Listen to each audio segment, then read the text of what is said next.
Hello my dear students. Today I'll be explaining y'all the types of partners. As you all know that partnership firm is a business activity which is formed by the agreement between the partners. At least two partners are required to form that business. So that is where they agree to share the loss as well as the profit in that agreed ratio, and it will be carried on by all or any one of them acting for all. That is about the partnership firm. Now let us see the types of partners. Here, an understanding about these types of partners is very important for to understand their rights and their responsibilities of every partner. The first type is active partner. So, who is an active partner? An active partner is a person who will be admitted in the business, and he is a partner who contributes capital, who is sharing profit as well as loss, and he has unlimited liability.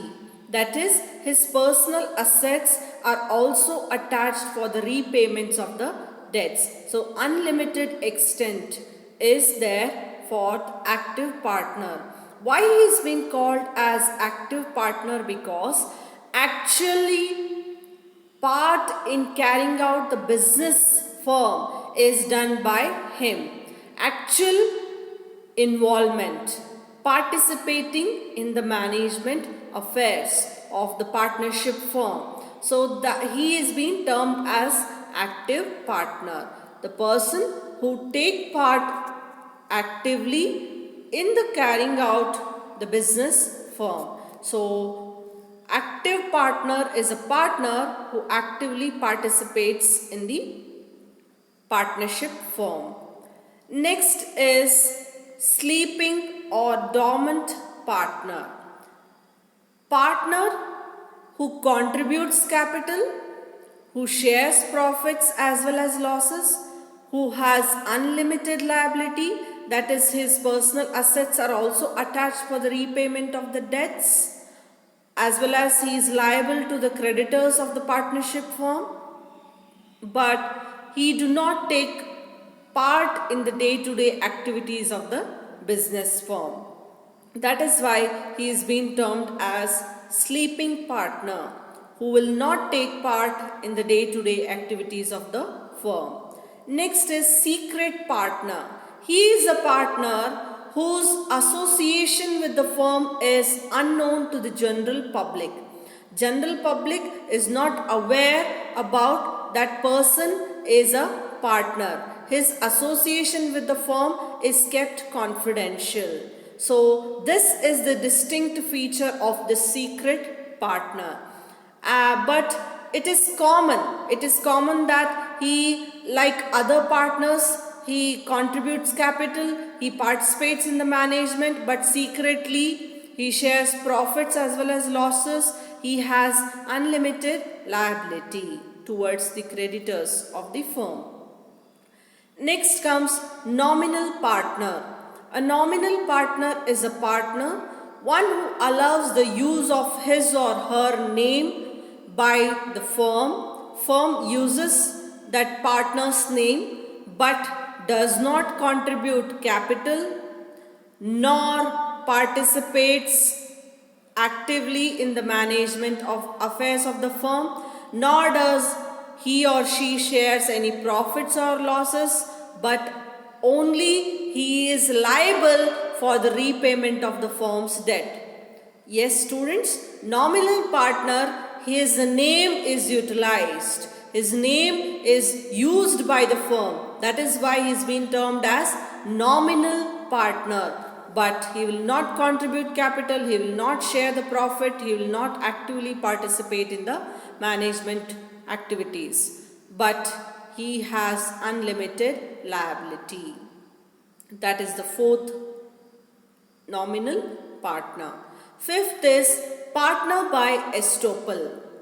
A person is considered as a partner by estoppel if through his or her own initiative, conduct or behavior if he or she is a partner of the firm. It means that here the partner by estoppel, usually he is not being considered as a partner of the firm, but here his own initiative, his conduct, his behavior makes the third party and gives an impression that he or she is a partner. But such a partner, they are held liable for the debts of the firm, because in the eyes of the third party, they are considered as partners, even though they do not contribute capital, nor does they take part in any of the activities of the firm, but they have unlimited liability. It is important here that his initiative, his behavior, her initiative, her conduct gives an impression to the third party to think that he or she is a partner. So that was about partner by estoppel. Lastly, that is partner by holding out. A partner by holding out is a person who, though is not a partner, he is not a partner of the firm, but knowingly allows himself or herself to be represented as a partner of a firm. Such a person becomes liable to the outside creditors for the repayment of any debts which have been extended to the firm on the basis of such representation.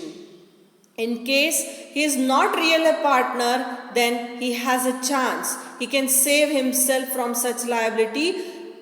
The thing is, he needs to immediately deny. He should immediately issue a denial clarifying his position that he or she is not a partner in the firm. If he doesn't do so, he will be responsible to the third party. He will be held liable. So that is why he is being termed as partner by holding out. When he knows that he has been represented as a partner of the firm, he needs to deny if he doesn't want to be a partner. If he doesn't want to bear that unlimited liability, he or she has to clarify about his position. Otherwise, he will be termed as partner by holding out. We'll explain with an example in your next video. Thank you, everyone.